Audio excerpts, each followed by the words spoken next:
Merci de votre fidélité. 20h sur la télévision Futur Média. Bonsoir à toutes et à tous et bienvenue à cette principale édition. Les titres, c'est tout de suite.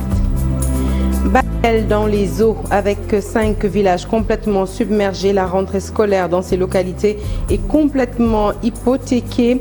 Les écoles servent actuellement de logis aux populations inquiets. Le maire de Balou, l'un des villages concernés, invite les autorités à déclencher le plan Orsec dans les meilleurs délais. L'intersyndicale des agents de l'administration revient à la charge. Ses membres disent attendre toujours des éclairages au sujet du licenciement de plus de 40 agents du ministère de l'Énergie. À cela s'ajoute une lenteur constatée dans la satisfaction de leur plateforme revendicative. Plainte contre X déposée sur la table du procureur dès ce lundi. Une plainte déposée donc par la coalition Sopi Sénégal. Elle vise des violations des textes du PDS. Tafsir Choy accuse ses anciens frères d'armes d'avoir usurpé la signature de leur leader Abdoulaye Wade pour modifier les textes en leur faveur. Vous l'entendrez au cours de ce journal. Et puis le mois d'octobre placé sous le sceau de la lutte contre le cancer à Vélingara. Grande sensibilisation autour des pesticides dont l'utilisation abusive pourrait être à l'origine de la maladie. Des études mettent en relief le danger encouru par les populations et notamment les paysans qui abusent des produits chimiques pour augmenter leurs rendements agricoles. Voilà pour les titres. Le développement, c'est tout de suite.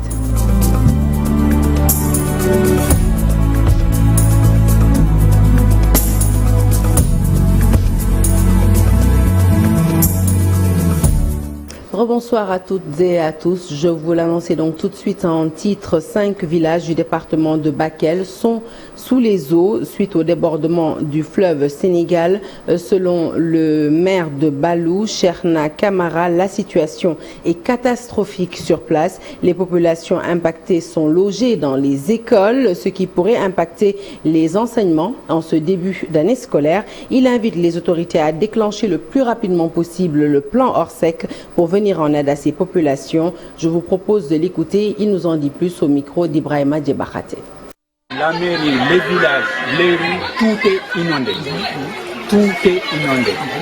Entre Matam et aujourd'hui, ici à Balou, ce 12 octobre, c'est encore catastrophique. On fait appel au pouvoir, aux autorités. Le jour où j'avais expliqué au Premier ministre, c'est un plan Orsec qu'on devait avoir besoin pour venir secourir la population démunie. On ne parle pas de terre, toutes les terres sont inondées, les maisons, les voilà, la commune, la voilà, ainsi de suite. C'est un appel, c'est un cri de cœur, un cri d'alarme pour que les autorités puissent venir secourir la commune de Balou. Grosse incertitude autour de la rentrée universitaire à Bambey. Le Crous coule sous le poids de la dette. Il doit la somme de 3 milliards de francs CFA à un des repreneurs de restaurants. Néanmoins, le nouveau directeur dit faire des pieds et des mains pour assurer une bonne rentrée universitaire à ses étudiants. Dans sa nouvelle feuille de route, le professeur Aliou Sène a en ligne de mire le relèvement du plateau technique, médical, ainsi qu'un agenda pour la culture et les sports. Le point, c'est avec Babacar Diouf et Nongo Ndiaye. Je lance à l'endroit de ces étudiants, voilà, au service même de la communauté. Nous demandons aux étudiants de venir.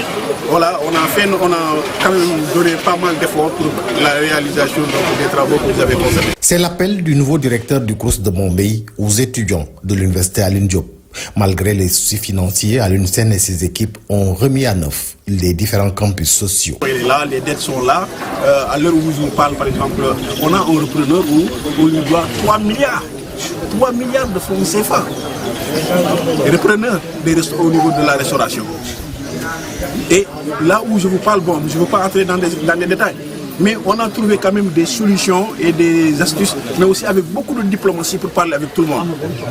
Et nous les saluons aussi. Le Centre des œuvres sociales de l'Université Alioune Diop de Bambey engage le relèvement du plateau médical, sans oublier une bonne dose de culture et des sports pour les étudiants. Au niveau médical, par exemple, essayer de relever le plateau médical, essayer de voir,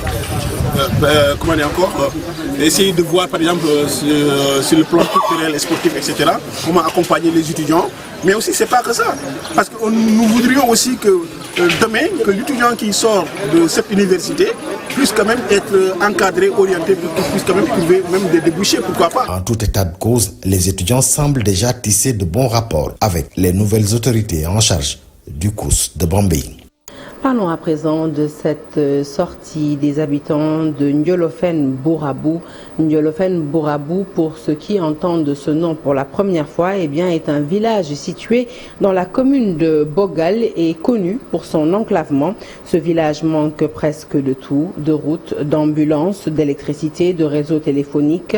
Le pont qui relie les villages de la zone est dans un état de délabrement très avancé.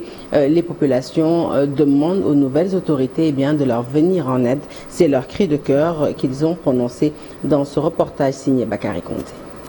Toutes les pistes de production qui mènent à Ndiolofène-Bourabou sont impraticables. Les évacuations sanitaires sont presque impossibles. Conséquence, plusieurs décès maternels et infantiles sont enregistrés ces dernières années dans le village. Pour évacuer les malades, on fait avec les moyens de bord. Comme je l'ai dit tantôt, on met le malade sur la charrette ou bien on fait appel à une moto qui va ramener le malade jusqu'au niveau de la latérite pour pouvoir avoir accès à l'ambulance. Parce que l'ambulance, c'est là-bas qu'il peut se stationner et attendre le malade. Parce qu'il force pour entrer, il risque de rester là-bas au niveau de la route à cause de l'état de la route. Les femmes, surtout la nuit, ont tendance à accoucher à la maison, c'est-à-dire à domicile, faute de moyens et de routes. Parce que les routes sont coupées à cause des eaux, de la pluie. Parce que faute d'ambulance, quelqu'un qui est en travail à minuit de la nuit, tu n'as pas d'ambulance, tu n'as que la charrette. Avant d'attacher la charrette pour amener le malade accouche à domicile. Donc il nous ramène les bébés avec la femme qui a déjà accouché. Avec beaucoup de complications. On a même des décès maternels. Et c'est vraiment déplorable. Ndiolofène déplore aussi l'absence d'électricité. Il n'y a pas une route qui permet d'évacuer rapidement les malades, c'est-à-dire la lenteur de l'évacuation des malades crée des décès. C'est un grand nombre de décès. En plus encore, l'électricité, nous avons besoin de l'électricité parce que ça a créé un grand nombre de chômage. Un bon nombre de chômage, ça a créé cela. Nos bêtes sont toujours, nos animaux sont toujours volés par les voleurs, il n'y a pas de sécurité. Ces populations demandent aux nouvelles autorités de leur venir en aide afin de sortir du gouffre. Un autre village qui souffre de son enclavement, il s'agit de Fouloum dans la commune de Mont-Roland. Sur place, la seule piste qui mène au village a été détruite par les eaux de pluie, rendant du coup très difficile l'évacuation des malades. Fouloum est également un village à vocation agricole, mais ces paysans disent ne plus pouvoir écouler leur production à cause du mauvais état de la piste. Ils interpellent le gouverneur de Thiès et les autorités sur les difficultés qu'ils rencontrent, et c'est dans ce reportage de Charanta Diop et Saïla Tia. Des ravins traversent la route qui mène vers Fouloum. C'est le plus gros village de la commune de Mont-Roland. Ici, l'accès est extrêmement difficile. Fouloum est un village le plus méconnu, le plus oublié de la commune. De par son enclavement, Fouloum est le seul village de la commune qui souffre donc de route, car tous les autres villages de la commune sont sortis de cette situation grâce donc à la traversée de l'autoroute à péage Dakar-Saint-Louis. Selon les habitants du village, la latérite qui est utilisée pour la construction de l'autoroute Dakar-Saint-Louis est creusée ici. Grâce à la traversée de l'autoroute à péage Dakar-Saint-Louis et aux 14 km de piste du PIDC. Et pourtant donc la latérite est creusée donc à Fouloum. C'est que le village donc juge injuste. Les habitants de Fouloum sont pour la plupart des agriculteurs et éleveurs. Mais ce secteur donc plié du développement a longtemps fait fuir la jeunesse de la campagne vers la ville, vers l'immigration clandestine ou vers d'autres activités, à cause donc des contraintes comme défaut de pistes de production, empêchant les femmes d'écouler donc leur gombo pendant la saison des pluies, et défaut de magasins de stockage, rendant impossible aux producteurs horticoles de conserver les oignons pour une longue durée. Les populations de Fouloum sont très remontées contre les autorités. Plusieurs correspondances se sont adressées au gouverneur de Thiès, aux différents ministères, mais aucune réponse, disent-elles. Je vous l'annoncer en titre, 44 agents de l'administration licenciés par le ministère du pétrole, le ministre plutôt du pétrole et de l'énergie et des mines depuis 2 mois, et des autorités qui ne semblent pas dans les dispositions pour revoir la situation de ces soutiens de famille, une situation qui touche particulièrement l'intersyndicale des agents de l'administration. Ses membres viennent de monter au créneau et pour déplorer la lenteur constatée sur les points de leur plateforme revendicative. Je vous propose d'écouter tout de suite Oumar Dramé. Il est le porte-parole du jour et il nous en dit plus au micro de Laïane. À la suite de la publication des listes pour les élections législatives anticipées du 17 novembre prochain, notre surprise fut grande et désolante avec la non-investiture du camarade secrétaire général du Dib Kor Faye. À cet effet, il faut savoir prendre ses responsabilités quand le respect n'est pas servi. Nous informons l'opinion nationale et internationale que nous, les militants et sympathisants du secrétaire général du Dib Kor Faye de Niartali, qui ne partageons pas cette décision. Nous sommes nuls engagés pour la liste Jàmm Njariñ dirigée par le Premier ministre Amadou Ba. Pour cette raison, nous demandons aux responsables et militants socialistes du secrétaire général du Dib Kor Faye de Niartali à boycotter la coalition. Au vu de tout ce qui s'est passé, nous trouvons cette non-investiture comme un manque de respect et de considération notoire à l'endroit du secrétaire général du Dib Kor Faye. Nous trouvons également cette action comme une liquidation du camarade Dib Kor Faye par Mme Aminata Mbengue Ndiaye. Nous n'excluons pas pour l'intérêt du Parti socialiste et du Sénégal à travers nos camarades socialistes et sympathisants de voter et de faire voter pour les coalitions qui porteront nos doléances. Allez, parlons à présent de cette plainte déposée dès ce lundi sur la table du procureur par la coalition Sénégal, une Sopi Sénégal, une plainte qui vise des violations flagrantes des textes du Parti démocratique sénégalais.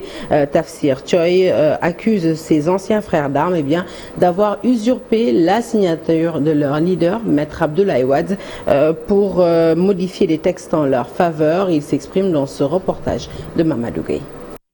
La coalition Sopi Sénégal annonce des plaintes dès ce lundi. En conférence de presse dimanche, ils ont souligné des violations des textes du Parti démocratique sénégalais. Par ailleurs, ils doutent de l'authenticité des signatures d'Abdoulaye Wade. Le constat fait par plusieurs Sénégalais est que le président Abdoulaye Wade ne signe plus les correspondances qui sont libellées en son nom et qui portent sa signature. La mauvaise qualité des textes, le très bas niveau qui les caractérise, les confusions qui les inondent et les violations des textes du parti qui les caractérisent ont fini de convaincre les Sénégalais que ce n'est plus le président Wade qui signe. Donc pour mettre fin à cette utilisation abusive et honteuse de la signature d'Abdoulaye Wade qui ternit son image, à cette pratique dégradante pour notre secrétaire général national, nous avons décidé de porter plainte contre X. Ils ont confirmé que le bulletin a subi quelques modifications suite à la requête de la coalition Takku Wallu sur des similitudes. Quelques changements sont cependant intervenus après que nous avons déjà reçu notre bon à tirer et rendu public le bulletin qui nous avait été donné. En effet, l'article 180 stipule que lorsqu'il y a contentieux entre deux partis ou coalitions de partis sur un bulletin ou sur les symboles d'un parti, la primeur de choix est réservée à celui qui a notifié le premier sa coalition. En l'état, la coalition Sopi Sénégal a été l'une des dernières coalitions à déposer sa candidature. Par conséquent, nous n'avions pas la primeur du choix. La coalition Sopi Sénégal accuse Karim Wade et compagnie et promet de préserver les valeurs et principes du PDS. Un nouveau parti qui vient enrichir le paysage politique sénégalais. Il s'agit de Pacte Siggil Sa Réew qui a fait son lancement aujourd'hui. La nouvelle formation politique a décliné ses ambitions au CICES, une nouvelle offre politique aux Sénégalais. Un reportage Alassane Diop.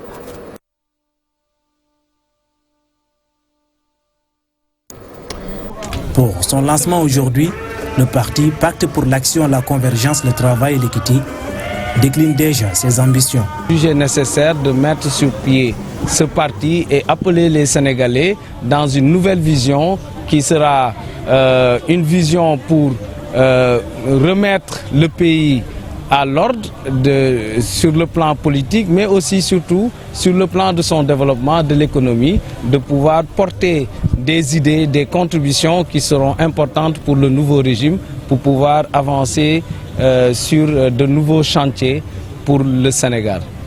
Un parti de plus. Absent des législatives, pour le moment, les membres du parti Pacte Siggil Sa Réew portent leur soutien au parti PASTEF.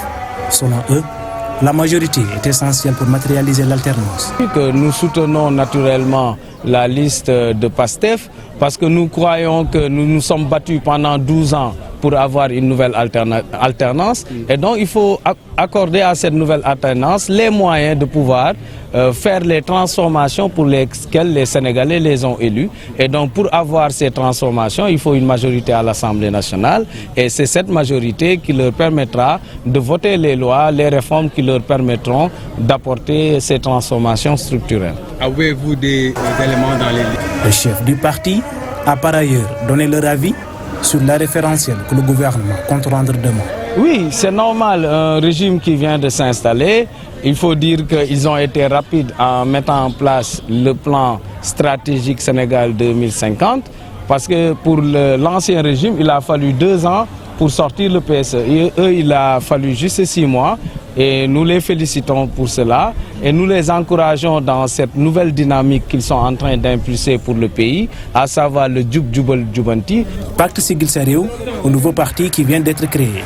S'agira-t-il de sceller un pacte avec la société ou de faire face pour un autre Sénégal? Dans tous les cas, la nouvelle formation vient s'ajouter à la longue liste des partis politiques déjà existants au Sénégal. À Saint-Louis, 20 communes de la région s'engagent à faire face aux difficultés et des problèmes de leur localité avec le projet Résilience et Développement communautaire de la vallée du fleuve Sénégal. Ils veulent apporter des solutions urgentes aux problèmes que vivent les populations de la zone nord dans le domaine de la santé, de l'éducation et notamment arrêter les inondations qui, il faut le dire, hantent le sommeil des Saint-Louisiens. Les détails, c'est avec Ousseynou Diop et Abib Sek.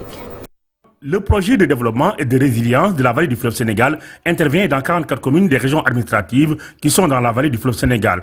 Le coordonnateur du projet a rappelé l'importance des activités qui seront déroulées dans les prochaines années et qui visent à adopter une approche préventive pour renforcer la résilience des communautés face au changement climatique et au risque des conflits. Il y a l'unité de gestion qui doit mettre en œuvre des activités. Il y a les communes aussi qui doivent mettre en œuvre aussi des activités. Donc c'est une confiance qui est accordée à ces communes à travers la décentralisation. C'est pour un peu renforcer la décentralisation prônée par les pouvoirs publics actuels. Actuellement, les inondations occasionnent beaucoup de dégâts dans les régions de Saint-Louis et Matam. Pour les acteurs, avec les projets qui seront déroulés dans les 22 communes de la région de Saint-Louis, la réduction de la vulnérabilité climatique sera un soulagement pour les populations touchées par ces phénomènes naturels. On a vu les inondations aussi bien à Matam, mais aussi dans les autres localités, avec des infrastructures scolaires qui sont touchées, des infrastructures sanitaires qui sont touchées, les maisons aussi qui sont touchées. Donc à travers ces sous-projets identifiés, ça sera une réponse à ce qui est noté au niveau de ces localités. Pour les maires des communes de la région de Saint-Louis, c'est une étape importante pour les communes qui sont touchées par des changements climatiques ces dernières années. On a entendu les orientations qui nous ont été données et avec l'appui des experts de l'unité de gestion de projet, nous pensons qu'on va y aller très rapidement, de manière très efficace. 44 communes sont concernées par ce programme, dont 20 dans la région de Saint-Louis, un projet financé par la Banque mondiale et l'État du Sénégal. L'utilisation abusive des pesticides et autres produits chimiques dans l'agriculture est alarmante à Vélingara. Les techniciens de la santé supposent que cette pratique est à l'origine de plusieurs maladies dans la région, dans le département plutôt, et notamment les cancers. Le mois d'octobre est mis à profit pour sensibiliser ces populations sur les risques encourus en utilisant des pesticides mais aussi d'autres produits chimiques dans l'agriculture. Abdoulaye Diallo. Abritant une zone cotonnière, le département de Vélingara réunit plusieurs conditions favorables au développement de plusieurs maladies, dont le cancer du sein et celui du col de l'utérus. Les produits chimiques et les produits et les pesticides sont en train de faire des ravages.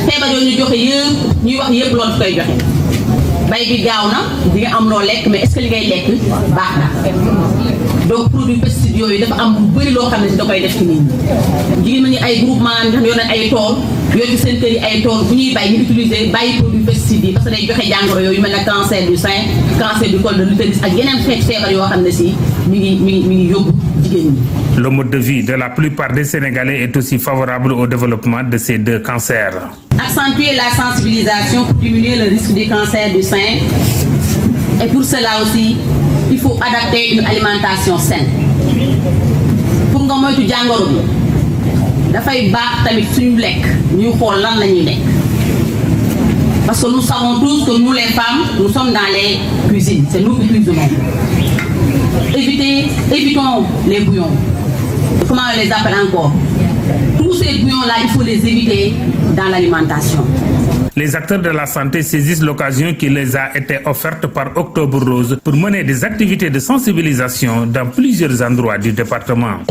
Nous allons organiser au niveau de 10 postes de santé la même activité où il y aura le dépistage de cancer du sein, le dépistage de cancer du col de l'utérus, la vaccination contre le cancer du col de l'utérus et des offres de services de planification familiale. L'année dernière, le district sanitaire de Vélingara avait dépisté plus de 1000 femmes concernant le cancer du sein et celui du col de l'utérus.